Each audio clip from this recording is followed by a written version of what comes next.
नमस्कार। भाग्योदय विचार प्रवाह श्रृंखला की 193वीं 193 कड़ी में आपका अभिनंदन। रविवासरीय चर्चा है यह। आज रविवार 4 फरवरी 2024। आपका हार्दिक अभिनंदन। मित्रों, अभी 22 जनवरी को भगवान श्री राम की जन्मभूमि अयोध्या धाम में भारत के प्रधानमंत्री सम्माननीय श्री नरेंद्र मोदी जी के भाषण की एक पंक्ति बहुत याद आ रही है। उन्होंने कहा था, काल चक्र बदल रहा है। इस पर गंभीरता से चिंतन किया जाए तो इतिहास की हजारों साल पुरानी बातें मस्तिष्क में आती हैं। भारत का उठना, भारत का लड़खड़ाना, भारत का गिरना, भारत का लूटना, फिर भारत का खड़ा होना और फिर भारत का दौड़ना। अर्थव्यवस्था को ही लें, 1000 बरस पहले जो वर्ल्ड शेयर था, विश्व में भागीदारी आर्थिक भारत की, वो 1000 बरस पहले 34% थी और विश्व में नंबर 1 था भारत। मुगल आए, अनेक हमले हम पर हुए, लूटा पिटा देश। अंग्रेज आए, तब तक भी 20% वर्ल्ड शेयर था, विश्व में भागीदारी थी। 120 बरस बाद जब अंग्रेज गए तब मालूम है भारत की आर्थिक पोजीशन क्या थी। 1.7% वर्ल्ड शेयर था भारत का विश्व में। उन्होंने मंदिरों को तोड़ा नहीं था, गिराया नहीं था उनकी तरह, लेकिन टैक्स आदि लगाकर उन्होंने वास्तव में असली लूट मचाई थी। आपको जानकर प्रसन्नता होगी कि इस समय जो वर्तमान सरकार, स्टेबल सरकार 10 बरस से है, आगे भी भगवान करे 10-20 साल अस्थाई स्टेबल सरकारें हों। इस समय 9% वर्ल्ड शेयर विश्व में है हमारा, और इसको जल्द से जल्द 12% तक ले जाने का लक्ष्य है। ये आर्थिक बात कही। उधर जब भी कोई कहते हैं ना कि काल चक्र बदल रहा है, माने भारतवर्ष को बहुत मजबूत अवस्था में प्रभु ले जाना चाहते हैं पूरे विश्व में। उसके लिए आर्थिक स्थिति को मजबूत करना होगा, राजनैतिक रूप से स्थिरता, स्टेबिलिटी लानी होगी, मजबूत राजनेता लाने पड़ेंगे। वो कहते हैं ना, एक दिन मैं बोला था कि मंत्री पद मंत्र से बना है और मंत्र का साधक मंत्री होता है, नहीं तो लुटेरे फुटेरे सब हो जाते हैं। मंत्र के साधक प्राइम मिनिस्टर, मिनिस्टर्स, केंद्र में, राज्यों में ऐसे लोग आवे राजनीति में, आगे बहुत आवश्यकता है। तो मजबूत राजनेता आए। मनीषा जगत के जो लोग हैं वो अपनी सारी जो कृतियां हैं, सारा निर्माण सही दिशा में ले जाएं, गिरावट की नहीं, उठाने की दिशा में ले जाएं।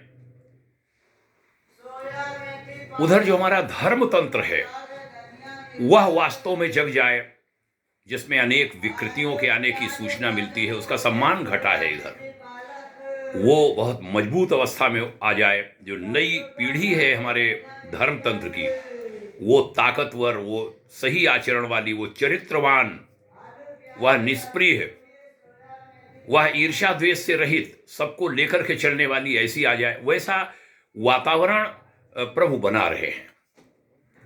हमें सौभाग्य मिला एक महान तपस्वी गुरु का शिष्य होने का। सौभाग्यशाली हूं, उन्होंने बहुत सारी बातें कही हैं इस समय के बारे में, और इसलिए हम बहुत आशान्वित होते हैं।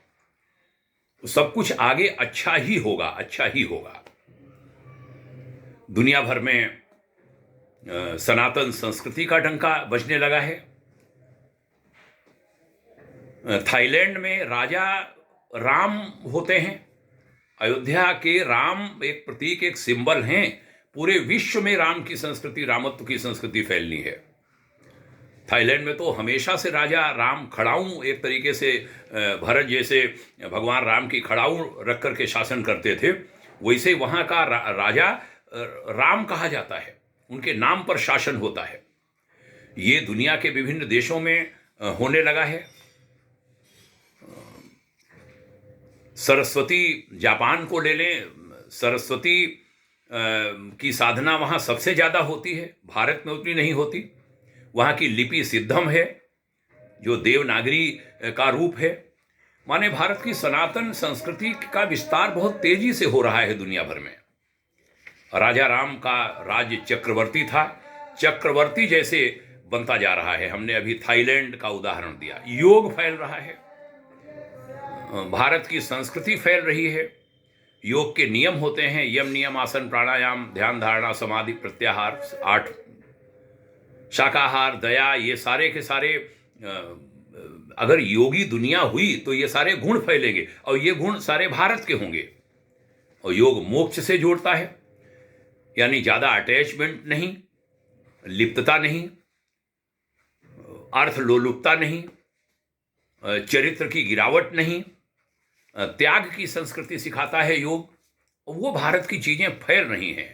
विदेश में उसे ऑनर कहते थे, ऑनर मोक्ष त्याग की संस्कृति वो फैल रही। अभी एक रिपोर्ट हमने पढ़ी, प्रोफेसर सुभाष कौक को हमने सुना, बहुत अच्छा लगा। 10,000 रिसर्च पेपर्स दुनिया के लोगों ने वापस ले लिए, अमेरिका मूल की खबर है, जिनमें झूठ था, झूठ रिसर्च था। तो उन्हें हुआ नहीं, गलत रिसर्च हम नहीं करेंगे, राम राज्य यही तो है। हाँ, भारत को बड़ी तेजी से बदलना होगा। प्राण जाई पर वचन न जाई, जो भगवान राम की संस्कृति रही है, उनके पिता दशरथ की, वहाँ आना पड़ेगा। गिरावट बहुत है, ठीक करना होगा। सूर्य भगवान उसमें बड़ी महत्वपूर्ण भूमिका निभाएंगे। सूर्य कहते हैं जगत की आत्मा है। श्रीमद् भगवद गीता ने कहा भागवान कृष्ण के उपदेश बहुत महत्वपूर्ण है। और सूर्य यानी सविता, सविता का देवता मंत्र है गायत्री मंत्र। आना पड़ेगा उसकी ओर, और उसका विस्तार खूब अच्छे से हो रहा है। राम विश्व के राजा हैं, हम सबको स्वीकारना पड़ेगा। पुनः कहूँगा, अयोध्या की घटना 22 जनवरी की एक सिंबल है, प्रतीक है। और जैसा हमने चर्चा की शुरुआत की प्रधानमंत्री जी के उस कथन से कि काल चक्र तेजी से बदल रहा है, वो बदलेगा, भारत के पक्ष में आएगा। हम सब उसी हिसाब से अपने आप को तैयार करें। आइए ऐसा ही हो। इसी शुभकामना के साथ आज की चर्चा का समापन करता हूं। आपने ध्यान से सुना, इसके लिए आभार। आपको पुनः प्रणाम करता हूं। निवेदन यह करता हूं कि हम सारे लोग, सारे घटक, राजनीति में तो घटक दल होते हैं, माने समाज के, विश्व के सारे घटक, सभी क्षेत्रों के लोग बड़ी सजगता के साथ आगे बढ़ें और भारत को मजबूती दें। उसके लिए समझदारी, ईमानदारी, जिम्मेदारी, बहादुरी, चरित्र निष्ठा, संस्कृति निष्ठा, इनके सबके गुण विकसित करने होंगे। और अंत में कहूँगा, नई पीढ़ी से, नई पीढ़ी कृपया अपने आप को तैयार करे। ये जो चर्चाएं हो रही हैं, निवेदन है नई पीढ़ी को इन्हें सुनाइए। पता नहीं कौन शब्द कहते हैं, शब्द ब्रह्म कहा गया, कौन सा शब्द किसके कल्याण में लग जाए, किसका कल्याण कर दे, ईश्वर करे। देवात्मा हिमालय के ऋषियों की वो सारी परिकल्पना जो उन्होंने प्लान कर रखा है, वो सब सार्थक हो, सफल हो, यही प्रार्थना। आप सबके उज्जवल भविष्य की भाग्योदय शुभकामनाएं। जय श्री राम, जय हिंद, ओम शांति।